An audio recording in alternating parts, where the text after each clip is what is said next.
Kaixo eta ongi etorriak saio berri batera, gaur abuztuak 13 asteazkena bi elkarrizketa izango ditugu. Alde batetik, Nafarroako Parlamentuko EH Bilduko parlamentaria den Irati Jimenezekin egongo gara. Irati Jimenez, Nafarroako Parlamentuan sortu duten ikerketa batzordeko burua da eta horregatik hitz egingo dugu berarekin. Ikerketa batzorde hau Zerdanen auziaren inguruan ondorio politikoak ateratzeko sortu da eta honen inguruan arituko gara berarekin. Eta beste alde batetik, Patxiku Irisarrirekin egongo gara, Euskal Herriko Nafarroako Elkartasuna sindikatutik datorrena. Foru agindu baten ondorioz haien lana eten izan behar dute suteak direla eta hau salatzen ari dira. Eta honen inguruan arituko gara Patxikurekin.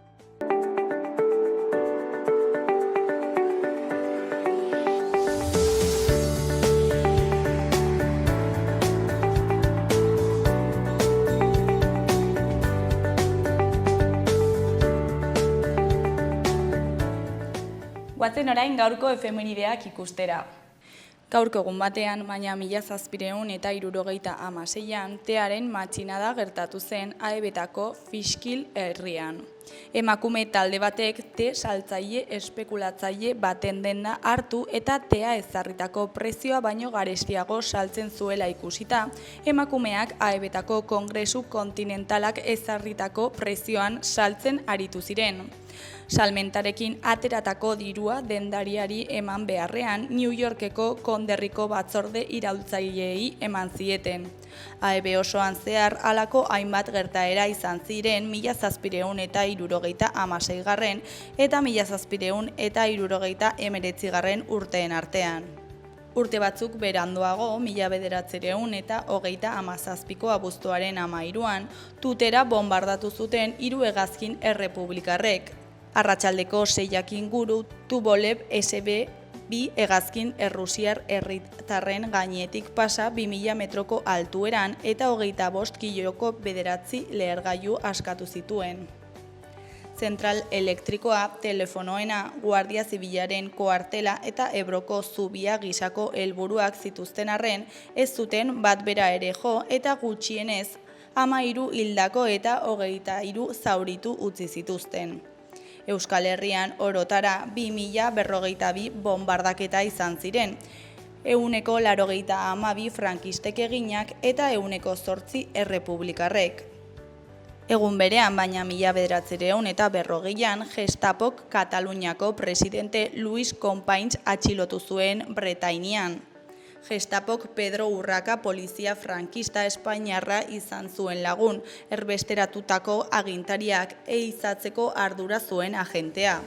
Pariseko La Sante espetxean galdekatu ostean, Madrilera estratidatzeko agindua jaso zuen zerbitzu frankisten ezkutuko ohar baten bidez. Abuztuaren 26an frankisten esku utzi zuten Irunen eta Madrilen torturatua izan eta gero, urrian Bartzelonan fusilatu zuten, Montjuïken gerra kontseilu batek heriotzara zigortu ondoren. 58 urte zituen eta bere azken oihua Per Katalunia izan zen. Eta bukatzeko 1977ko abuztuaren 13an, National Fronteko 500 bat neonazi saiatu ziren Londreseko Lewisham langile auzoan martxa bat egiten. 5.000 poliziak babestuta. Beraiei aurre egiteko prest zeuden milaka pertsonak bidea moztu zieten ordea. Faxistak mugimendu indartsu bat sortzen ahalegintzen ari ziren. Lewishamgo bataila gisa oroitzen da gertaera.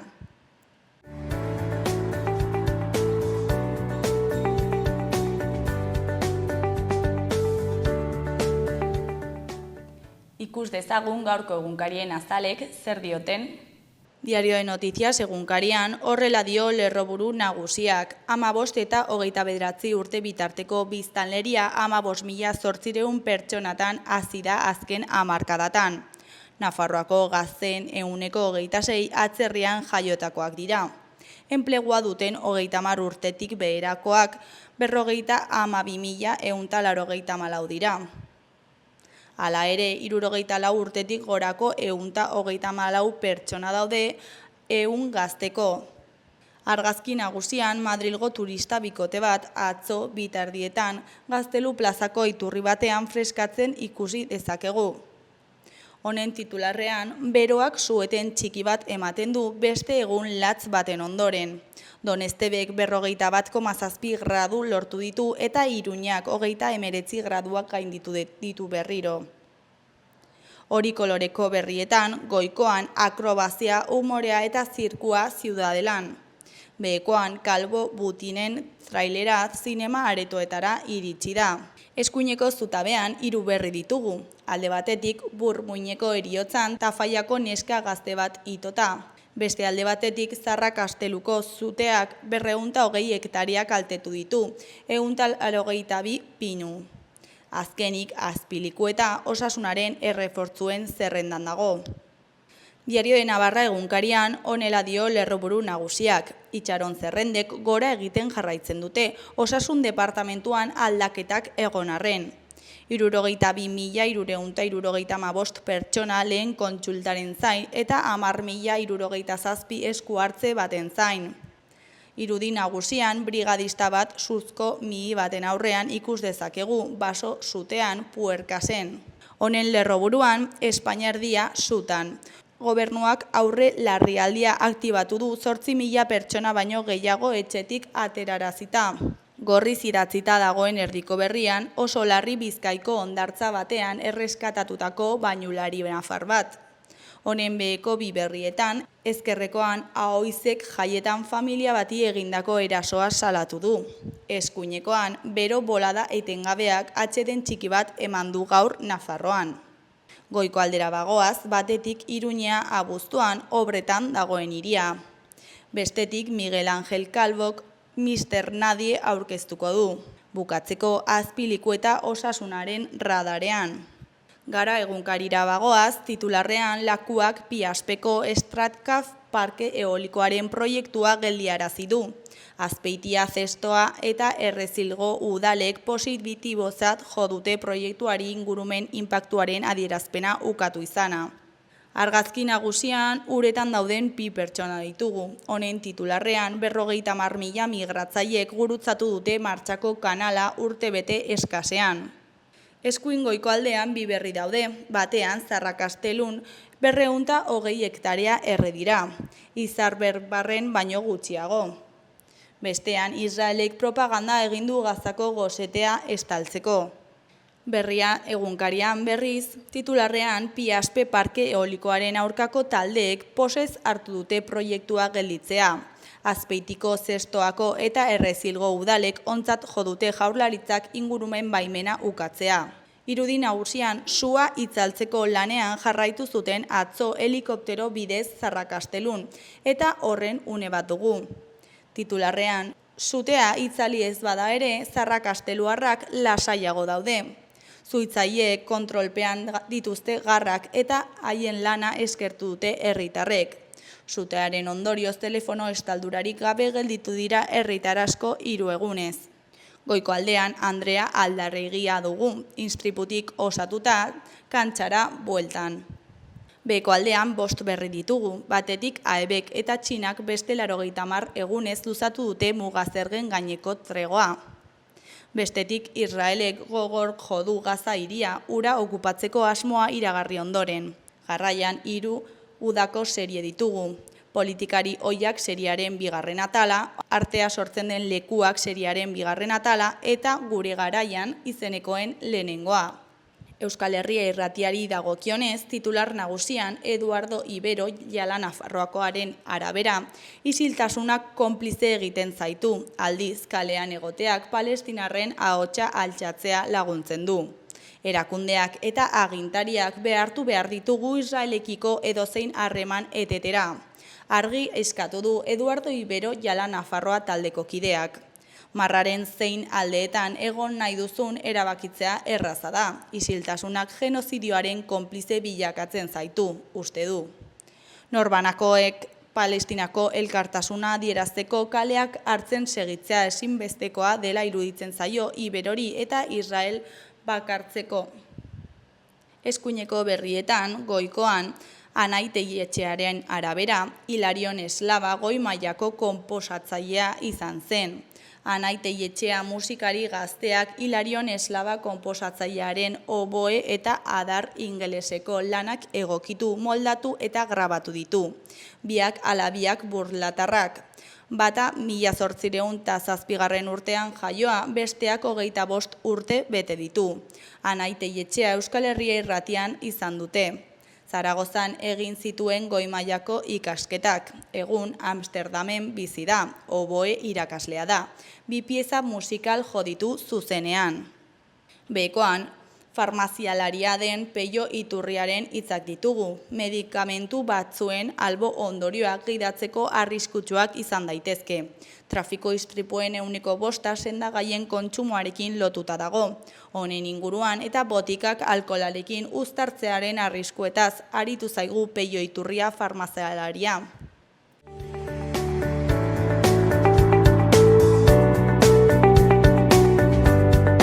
Kaixo, lehen aipatu egun bezala, orain EH Bildutik Irati Jimenezekin gaude. Kaixo, zer moduz? Kaixo, bai. Bueno, zer da auziaren inguruan aritzeko parlamentuan ikerketa batzorde bat eratu duzu eta zu honen buru zara, ezta? Bai, horrela egokitu zait, kasu honetan, bai. Eta, azaldu ezakizu pixkat testu ingurua zer gertatu da, zergatik antolatu zuen batzorde hau? Hau sortzen da, batez ere, denok dakigun moduan, edo gehienok ezagutu dugun moduan, zer da auziarekin, ukoren txosten hori filtratzen denean, eta batez ere ikusten denean Nafarroako obra ezberdinak eta enpresa ezberdinek hor daudela eta eragina izan dezaketela. Tarduan horren arira eta ikusita epean hainbeste luzatzen zela eta legegintzaldi ezberdineko proiektuak edo obrak hor zeudela, horrela sortzen da alderdi ezberdinek adostutako ikerketa batzorde hau. Eta Nafarroako gobernuak ze paper dauka honetan? Instituzio ezberdinak dira, Nafarroako gobernuak bere etxerako lanak kasu honetan egin zituen eta eskatu zituen Komtos Ganberari eta Oficina Antikorrupzioan ere hainbat txostenak, eta gero parlamentuak badu bere beste eginkizun bat, baina berez ezberdinak dira. Eta ikerketa batzordea zer da, nola funtzionatzen du honek, zer helburu ditu? Parlamentuko ikerketa batzorde honek helburua du batez ere egon daitezkeen ondorio politikoak aztertu. Ze hau ez da epaiketa bat, hau ez da epaiketa prozesu bat, horretarako beste ibilbide bat egin behar da, eta ibilbide hori jakin badakigu hasia dagoela. Eta berez, parlamentuak egiten duena da, egon diren esleipen ezberdinetan eta egon diren pertsona ezberdinen ondorio politikoak bilatu edo aztertu. Eta nola funtzionatzen du batzordeak? Gero barkatu ahaztu zait esatea, horratera laitezken gauza ezberdinak fiskaliara eraman ahal ditugula, orduan, baina hori ja beste ibilbide horrekin lotuko genuke, bai. Osa, gehiago epaiketa judizialari. Hori da, bai. Eta nola funtzionatzen duzu hor batzordean? Batzordea osatuta dago alderdi ezberdinekin, ez? Alderdi ezberdinek badu UPN, PSN eta EH Bilduk, eta geroa bai dugu bi ordezkari eta gainontzekoek bana. Eta orduan dena adostu behar da batzordearen barruan, dauden maioria simpleekin onartzen da. Orain arte, ate itxiekin egin ditugu batzordeak, hau da sekretuak izan dira, baina batez ere funtzionamendua eta adostu behartzelako, eta ja urritik aurrera agerraldiekin hori bai ja publikoak izango dira. Baina orain arte, egin behar izan duguna da funtzionamendu hori antolatu eta adostu, klaro. Eta orain ze puntutan zaudete, talde politikoek haien plana... Bai, orain bertan, uztaila bitarte, zoraindik udan gaude, uztaila bitarte, talde ezberdinek aurkeztu dute zein izango lirateken haientzat, haien lan plan hori, eta gero aurreko astean egin genuena izan zen lan plan guzti horiek elkartu eta adostu ze puntuak osatuko dituzte guztien lan plan hori. Horregatik joan ginen banan bozkatzen, talde bakoitzaren lanplan horietako puntu ezberdinek. Eta adostutako puntu ezberdin guzti horiek osatzen dute batzordearen lanplana. Eta behin ja osatu dena lanplan hori osatzen da dokumentazio eskaerekin eta agerraldiekin. Gehien bat ezagutu izan ditugunak dira agerraldiak, ze pertsona etorriko diren azalpenak ematera, baina guretzat ere oso garrantzitsua da ze dokumentazio jasoko dugun. Zekar, dokumentazio horretik egingo ditugu alderak, ez? Orduan, momentu honetan, egin dira dokumentazio eskaera guzti horiek, eta agerraldien notifikazioak ere egin dira, eta orduan orain irailaren 15 bitarte, informazio hori jaso behar dugu eta aztertu. Eta, deitzen dituzue pertsona horiek, ez, 40 agerraldi izendatu dituzuela, eta gero agertzen ez badira, zer gertatzen? Berez, kode penalak esaten du agertu behar direla, eta ez badira agertzen osartzen darduan bai kode penalak, eta ondorio penal bat izan dezake. Kasuan kasu, badaude pertsona batzuk, badutela beste prozesu judizial bat irekia, orduan, klaro, horiek badute beste berme prozesal batzuk. Baina agerraldira joatea, berez, bete behar bat. Eta baldin badaude prozesu judizial batean, ez dute zertan... Badute beste egoera bat, eta orduan bakoitza jakingo du nola jokatu eta zein izango den haien defentsa edo haien jokabidea. Baina eske, esan bezala bi gauza ezberdin dira, hau da batzorde politiko bat eta bestea da batzorde judizial bat. Horregatik oso ezaguna izan zen, senatuan agertu zenean horietako pertsona batek ez hartu zuen jarrera eta izan zen ez erantzutearena. Hori baduelako prozesu judizial bat irekia eta berak erabakitako eredua hori, defentsa ibilbidea hori izan zen. Eta zure funtzioa batzorde honen buru bezala, zein da? Kasu honetan orain izaten bada eztabaida bideratzea, eta agerraldia dauden bitartean ere, dauden eztabaida horiek bideratzea eta saiatzea helburura iristea, eta gero funtzionamendu guztia ere letradoarekin batera eta parlamentuko langile ezberdinekin batera, funtzionamenduarekin, adostutako funtzionamenduarekin aurrera egitea. Eta badakigu hor polemika sortu zela, ez? EH Bildu ikerketaren buruan jartzeagatik. Hau da eskuinaren estrategia, ez? Eta genekien nola ez eskuina hori esan behar zuela, ez? Eta, haiek egin dezatela bere estrategia guk lanean jarraituko dugula eta pozik gainera, ez? Gero ere salatu zen filtrazio bat egon zela, ze komunikabideak ezagit informazioa jaso zutela alderdiek baino lehen. Talde mistoko bozeramaileak esan zuen, kexa bat aurkeztu zuen, esanez planak filtratu egin zirela.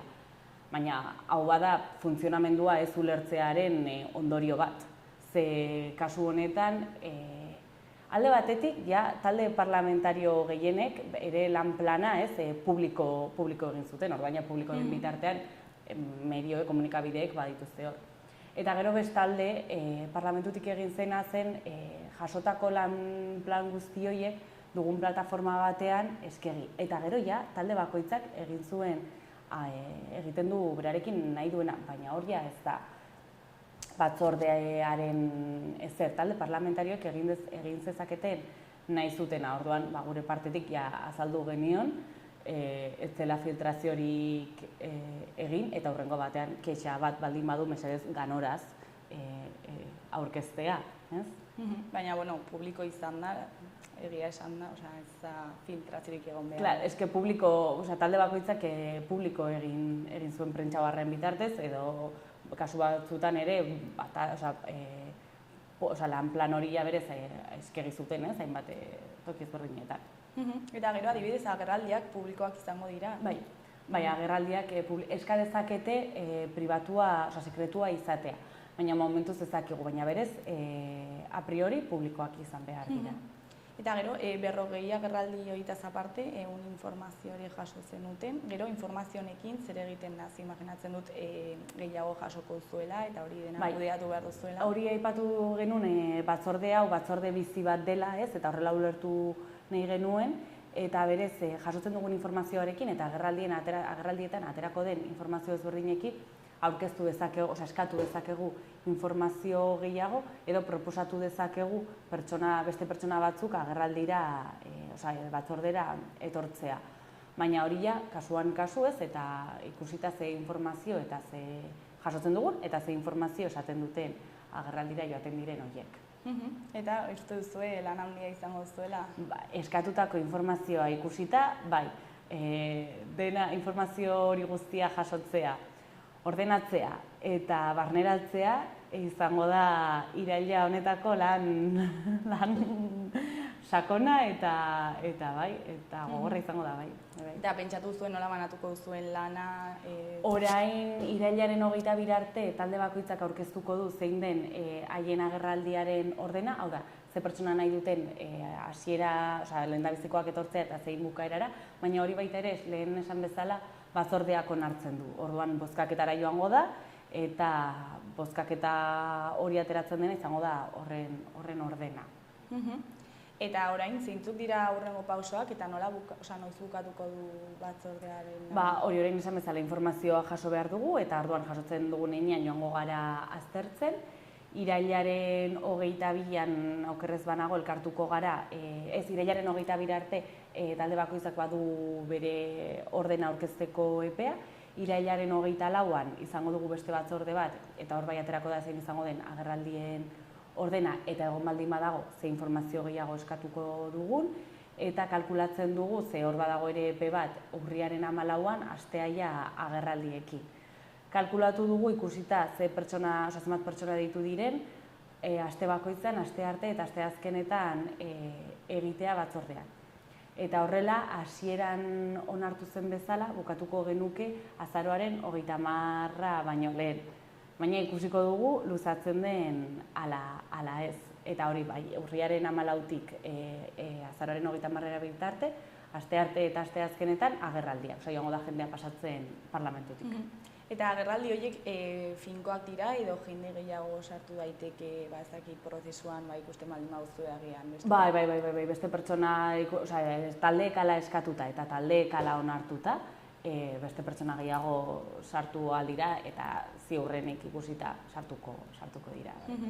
Eta nola aurre ikusten duzue ondorio politiko horietaz, nola uste duzue, ze ondorio uste duzue aterako dituzue? Claro, hori ikusi behar dugu ez zer ateratzen den, eta ateratzen den horrekin guztiarekin ikusiko dugu ez zein izango den estrategia talde bakoitzena, batzordearena, hori ja ikusita ze informazio dugun, egingo dugu, baina momentuan oraintxe bertan jakin duguna dira denak filtrazioak, ez dago komunikabideetan atera dena, ez dugu ezer berririk. Ezin duzue jakin momentuz ez.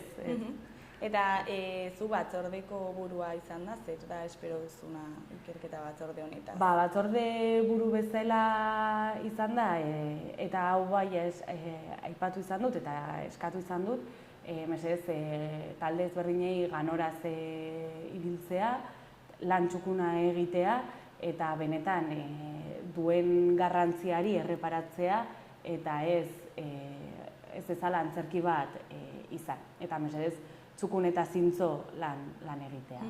Eta ikusita daukazuen lan batzordea, uste duzu ala izango dela? Espero baietz. Ikusiko dugu, baina zintzoki espero dut baietz. Ze gertatu dena edo berez atera dena badu garrantzia eta gizartean eragina du. Orduan modu horretan lan egin behar dugu, ez? Eta behin bukatuta, gero publiko egingo da dena? Bai, behin bukatuta, ateratzen diren ondorio horiek publiko egiten dira eta plenora eramaten dira. Orduan, ondorio guztiak bai publikoak izango dira, bai. Orduan jakingo ditugu bukatzen zuenean. Eta, irati bukatzeko ezakit zerbait gehiago komentatu nahi duzun, jendeari zerbait esan? Nik askotan esaten duana ez da, uste dut gizartearen konfiantza bermatu behar dugula eta horretara, joan behar garela lanera, eta horregatik aipatu duan bezala lan zintzoa, egin dezagun ikusita zer atera den. Zuri eskerrak eman, gurera etortzeagatik, eta egoera azaltzeagatik, baita zuen lana azaltzeagatik, eta ea zer moduz baten den batzordea. Eskerrik asko bai.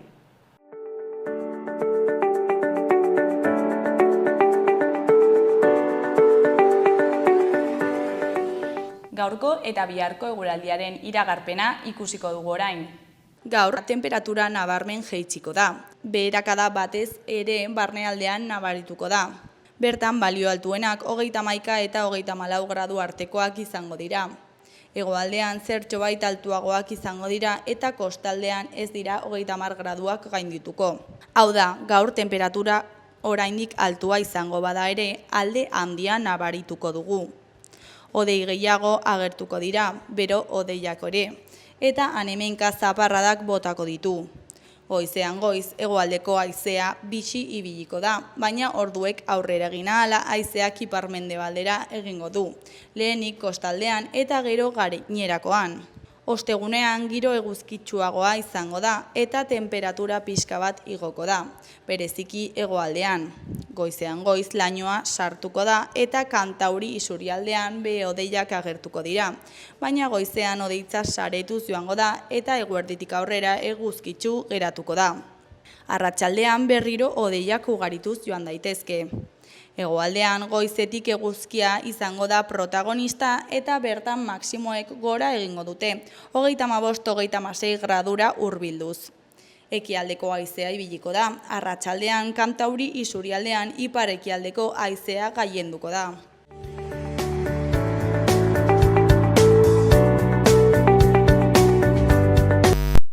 Kaixo, hasieran esan dugun bezala, orain Patxiku Irisarrekin gaude, EHNE sindikatutik datorrena. Kaixo, zer moduz?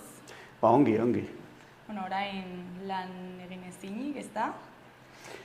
Bai, joan den astean okerrego zen asuntua. Orain behintzat lan batzuk bai egiten alditugu, nahiz eta badauden murrizketak, eta gero segun eta Nafarroko zonaldetan bizi, lantxo batzuk egiten aldire, zorionez erramako dugu. Eta, foru agindu bat indarrean jarri zuten, ez da? Eta horren ondorioz lan egin ezin duzue. Eta zer dio foru agindu honek edo zein da edukia? Joan den asteartean izan da ziren bisute eta bat nahiko koskorra, eta bisute horiek aldi berian izanta, alertan jarri zen, infoma plana bigarren mailara igo zen eta horrek erran nahi du, baina lur ez urbanizagarrian ezin zela ezer egin, eta foru agindu horrek horixe aipatzen zuen, batez ere horrek noski gure lehen sektorean eragin zuzena izan du zuen. Hori asteartea zen, eta ikusirik ezin zela ezer egin, hurrengo goizean bai sindikatuak eta jarri ginen kontaktuan nekazaritza departamentoarekin, eta erran genuen foru agindu hori ezin zela inondik hartu, eta gainera guk lanketa bat ere egina genuen lehen, baina lanketa hori hankaz goiti jartzen zen, ez? Gero ikusi zuten foru agindu horrek gabeziak bazitula eta saiatu ziren nolabait makilatzen, erran dezagun. Eta gero egoera pixkat aldatu da, ez? Baina lehendabiziko foru agindu horrek dena debekatzen zuen, eta orduan gainera guri lehendabiziko sektoriari, ez? Eta guk aipatzen genuen, adibidez zergatik ez lana debekatu HT-en ari direnak, horiek ere lur ez urbanizagarrian ari dire, eta arriskua azkenean txispa batek berdin da, arriskua berdina da, ez? Eta gauza berdinak gertatzen da, adibidez trenekin ere urtero, izaten dire, 5-6 sute, trenen eraginez, ez? Baina ez dira gelditzen, gure sektorea bai. Eta ez da, gertatzen ez den lehenengo aldia da, urtero gertatzen den zerbait da, eta nola eragin izan du urteetan zehar zuen lanari? Eragina zuzena da. Egia da, hemen aldaketa klimatikoa dator eta etorri da geratzeko, eta horrelako egoerak gero eta gehiago emanen dira, ez? aipatu behar dugu 2016an ja bazegoela zuten aurkako agindu foral bat, foru agindu bat. 2022an hemen Tafalla-tik hasi eta Gareseraino hor kriston zute izan zen eta horrek alarma guztiak piztu zituen, ez? Eta horren ondorioz, nekazariari behintzat, hor lan bat egin genuen departamenturekin eta hor neurri batzuk ere hartu genituen, ez? 2022an, hor izan zen urte bateko lan bat, eta horrek ekarri zuen nekazariek ere, traktoriakin, kosetxan ari zirelikan edo enpakadorakin, 1000 litroko ur deposito bat erami behar izatea, edo txisel bat kortafuegosak egiteko, eta gainera pertsona bat gehiago ere jartzea landan begiratzeko. Orduan, hor neurri batzuk hartu ziren, ez? Eta hori nolabait gure prebentzio plan bat zen, ez? Guri aipatzen ziguten lehengoan, HTek badula bere lan prebentzioa, guk ere badugu, baina debekatu egin digute, ez? Orduan, arazoa hori zen, erabateko debekoak ez digula inora eramaten, eta bai planteatu behar direla bertze kontu berri batzuk, segurazki. Osea, egin duzue lan prebentzio bat, justo zuteak saiesteko, eta hala ere ez dizuete lana egiten jarraitzen uzten, eta hori da salatzen duzuena, ez? Naiz eta izan prebentzio lan hori, ezin duzuela lan egin. Bai, guk ulertzen dugu infona plan horretan bigarren mailara igotzen bada emergentzia, horrek erran nahi du ez daudela nahiko suhiltzaile Nafarroa osoan bi zuteri aurre egiteko, edo gehiago baldin badira, eta orduan guk ulertzen dugu bi zute baldin badira, erabat gelditu egin behar da, kieto parau, eta hori ulertzen dugu, ez? Kontua da, asteartean bi zute ziren, planak saltatzen du, eta hurrengo goizean ja ez zegoen zuterik, eta hurrengo goizean bai gure 2022an egindako planaren arabera guk bai egiten nahi duen lana, etzelako gero meteo alerta gorririk. Orduan guk hori aipatzen genuen, ez? 2022an egindako lana horrek badula balioa, eta beraz hori ezin dela hankaz gora bota egun batetik bestera, eta hori esan genion barne sailako kontseilariari. Eta gero ere Nafarroan lurzoru oso ezberdinak ditugu eta baita ere klima aldaketa dago, eta horren arabera ez dakit Nafarroa osoan foru agindua ezartzen den edo zonaldeka doan. Bai, joan den asteartean jarri zuten Nafarroa osorako. Berdin zen iparraldean bizi edo herriberako beste puntan. Kontua da, gero ja astizkenean nolabait lausotu zituztela neurri joek, ez burut ez guztan, herriberan tomateak diren sailetan, kosetxadorak ezin direla ibili jartzea. Tomatea dontokian edo badago aspersioa, tomatea berdiak, tomateak ez, tomate planta berdiak dira, orduan hor, zute arriskoa oso eskasa da. Eta orduan hori jarri zuten excepzio gisa, ez? Edo Nafarroa iparraldean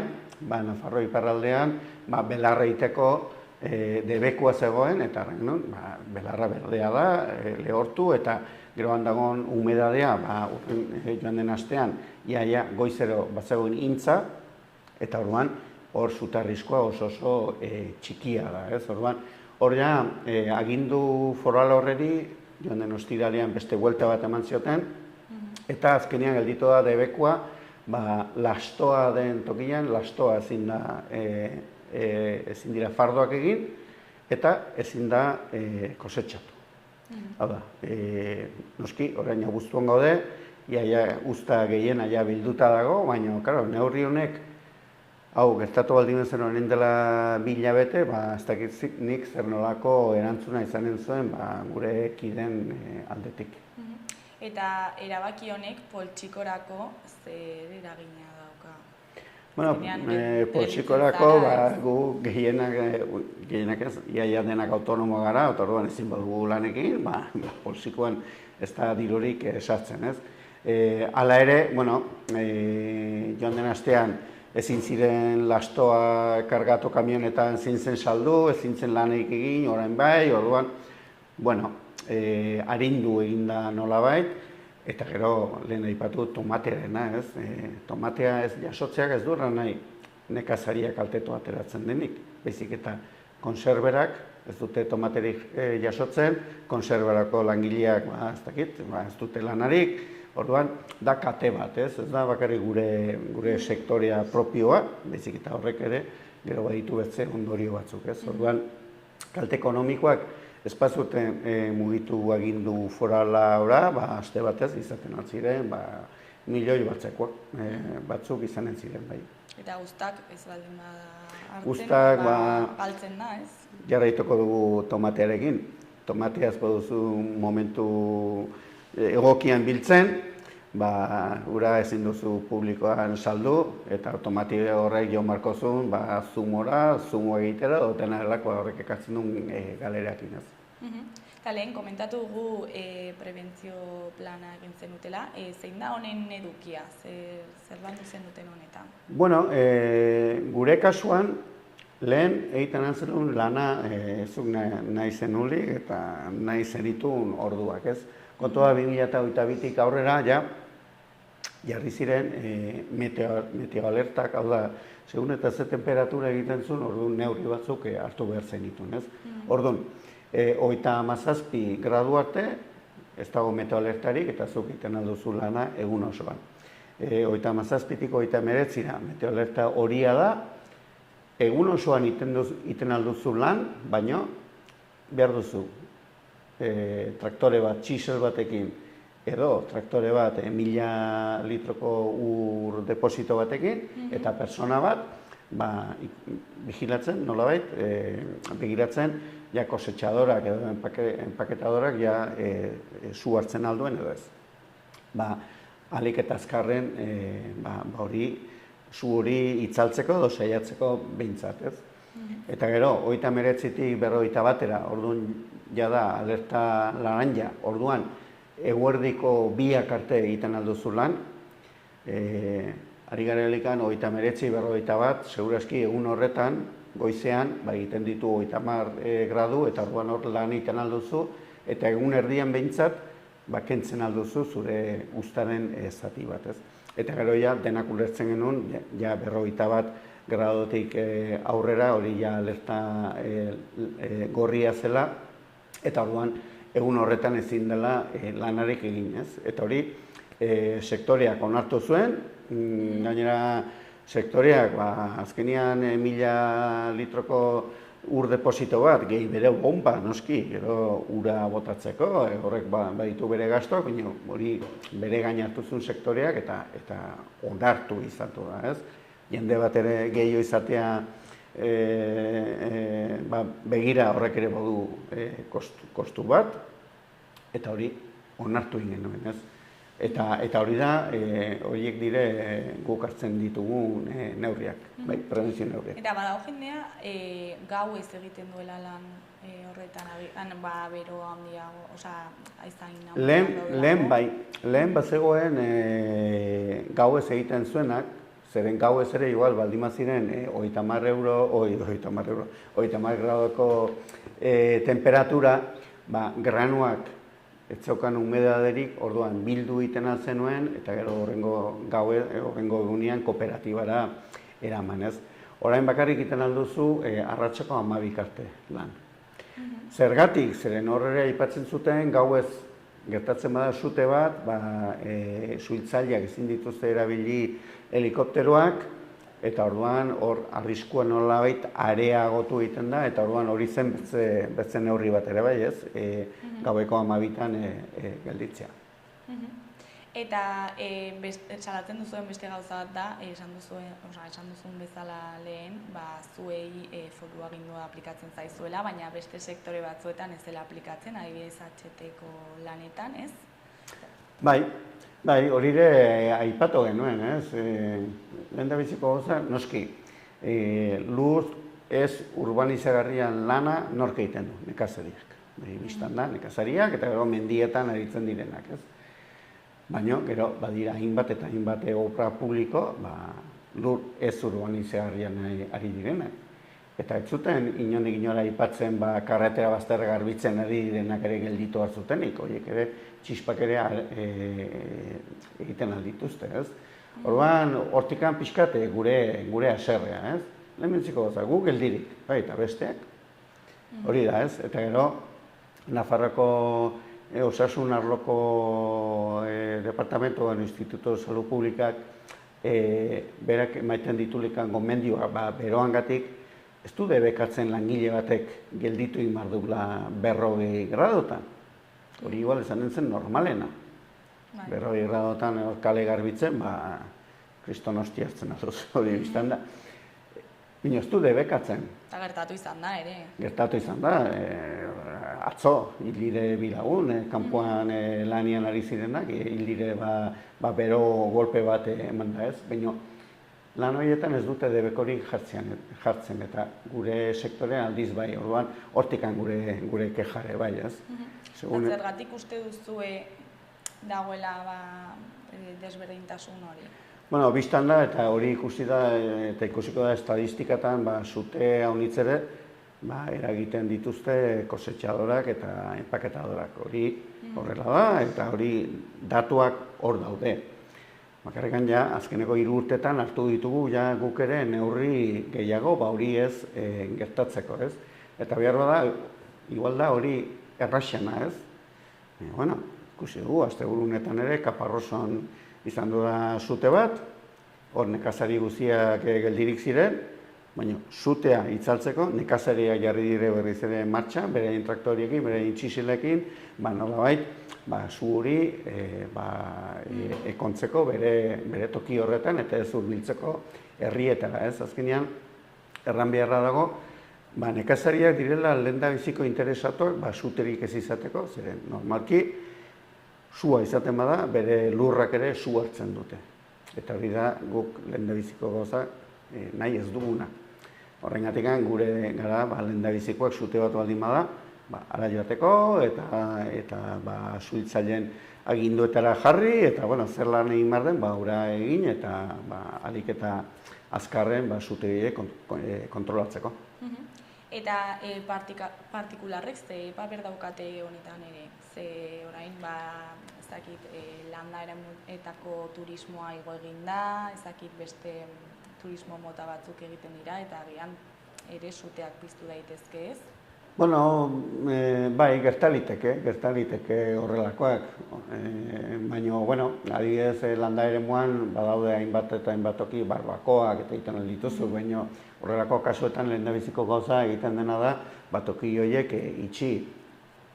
Gero berrikide izan da zen hemendik hurbil beste zute bat, karretera bazterrian sortu zena, baina baten batek zigarro bat botatzen baldin badu lehiotik kanpo, zutea daukazu.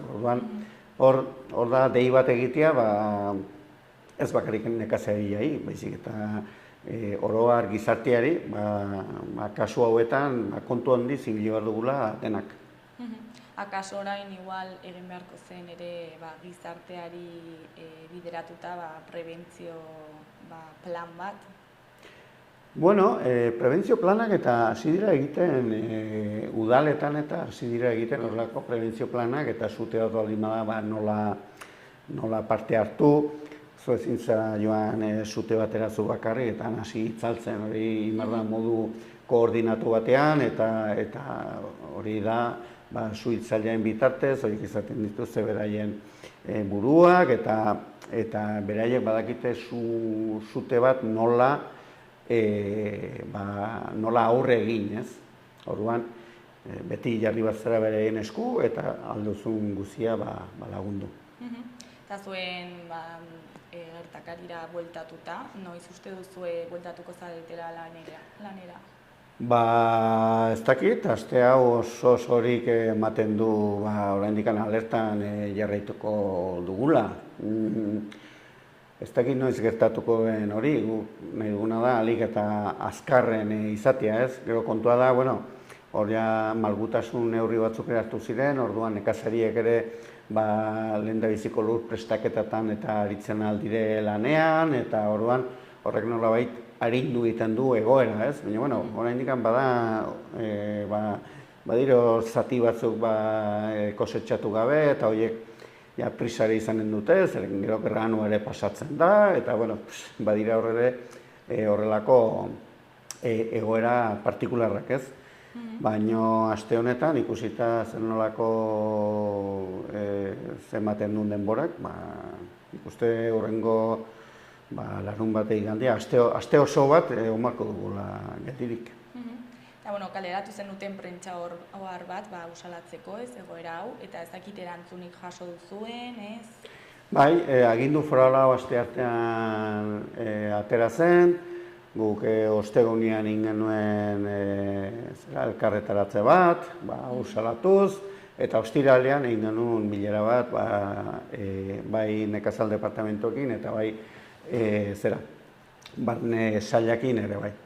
Eta pixkat atzaldu ziguten zein zen egoera eta zergatik hartu zituzten hori, eta guk gure aldetik erran genion, guk ere zergatik ikusten genuen egoera beraien lehendabiziko agindu forala zeinen muturrekoa zen, eta gero gainera gure salaketan ere agertzen zen, gure 2 urteko lana nekazaritza departamentokin ezin dela pikutera gota, agindu foral batekin eta presa horrekin, ez? Gurekin ere kontatu imar dela, eta horrekin gelditu ginen, ez? Eta mai gainean jarri zen, behar bada, orain dela 3 urte egin zen lan hori, berrikusi imar dela, edo bertze mekanismo batzuk ere jarri, ez? Zeren gertatu zen, agindu foral hori aste arte atzaldian atera, hor erraten zuen ezin zela ezer egin, baina arratsako 11etan bazegoen bat, kosetxatzen, zeren goizean begiratu zuen meteo alerta, egun osoan aritzen altzen, eta joan ziren foralak eta errantzion, ezin duzu egin, nola ez ezin dutela egin, eske atera da agindu foral bat. Bera traktore gainean, ez da agindu foralak eta zer ateratzen diren begiratzen, ez da aritzen, orduan.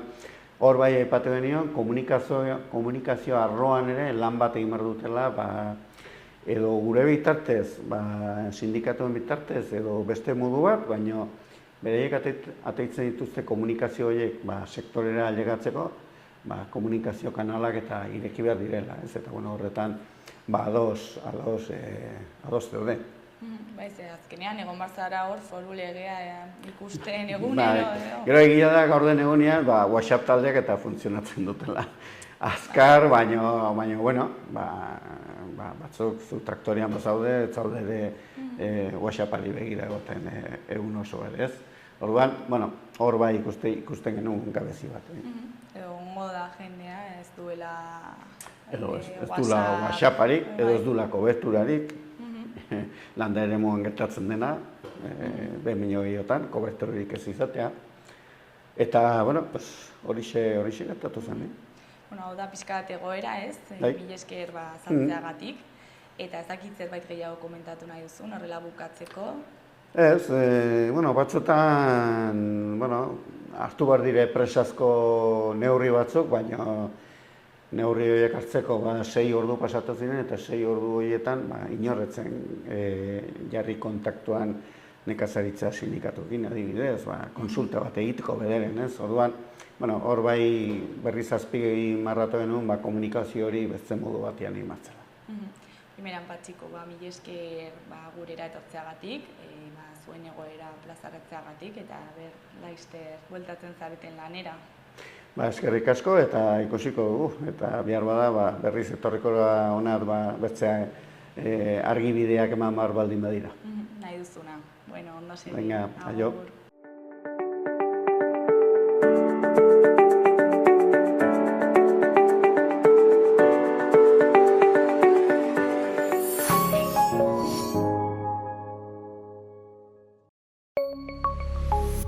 Gobierno de Navarra. Nafarroako gobernua.